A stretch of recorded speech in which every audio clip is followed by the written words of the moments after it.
কেন লোকজন অনলাইনে ভ্যাট রিটার্ন দেয় না এটা বোঝার জন্য।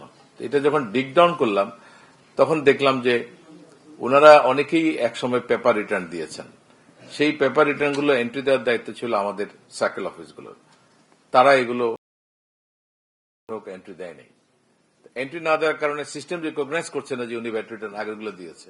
না দিলে ওনাকে মাসে মাসে জরিমানা করতে হচ্ছে। তো জরিমানায় উনি তো বলেন যে আমি তো ভ্যাট রিটার্ন দিচ্ছি, আমি কেন জরিমানা দিব? তো উনি আর অনলাইনে আসতে পারছেন না।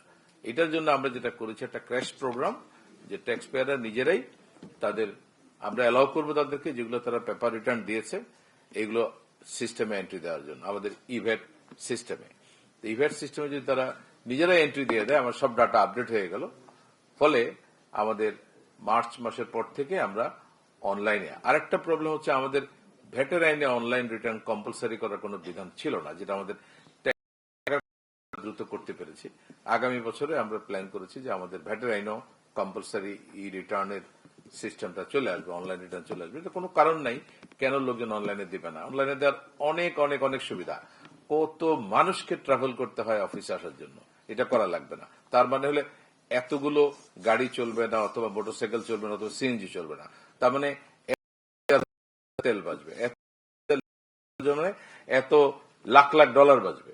কারণ আমি তো তেলটা ডলার দিয়ে ইম্পোর্ট করি। রাস্তায় যানজট কমবে, পরিবেশ দূষণ কমবে, সব দিক থেকে সুবিধা। আমি যদি ঘরে বসে যদি সব কাজ করতে পারি তাহলে আমি কেন অফিসে দৌড়াবো?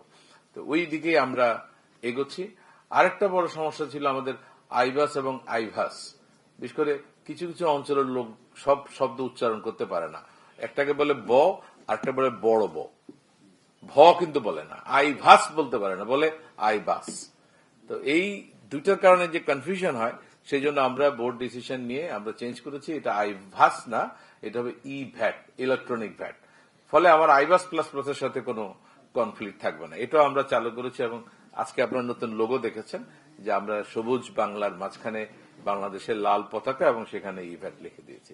তা আমাদের এই যাত্রা ইনশাআল্লাহ যদি আপনারা সবাই সাথে থাকেন, আমাদের করদাতাগণ এবং আমাদের সাংবাদিক বন্ধুরা, আপনারা যদি প্রপারলি আমাদেরকে হেল্প করেন, ইনশাআল্লাহ আমরা অনেক দূর এগিয়ে যেতে পারবো। আস্তে আস্তে আমরা আমাদের সবগুলো কাজ, আপনারা জানেন যে আমাদের নতুন প্রজেক্টটা শুরু হয়েছে।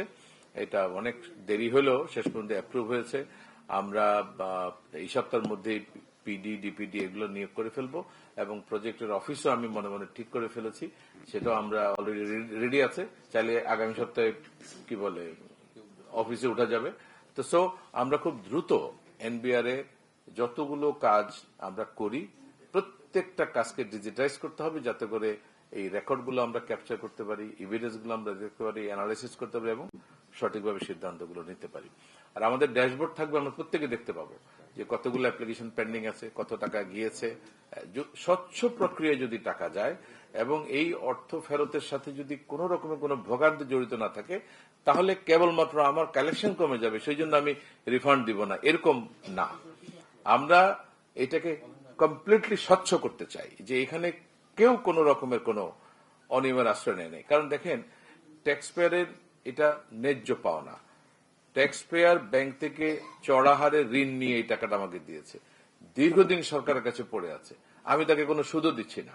আবার তাকে যদি এই রিফান্ড নেওয়ার জন্য যদি দাঁড়ে দাঁড়ে ঘুরতে হয়, এটা কিন্তু আমি মনে করি যে তাহলে আমরা আমাদের ট্যাক্স পেয়ারদের প্রতি আমরা ন্যায্য আচরণ করছি না। এটা তার ন্যায়সঙ্গত পাওনা।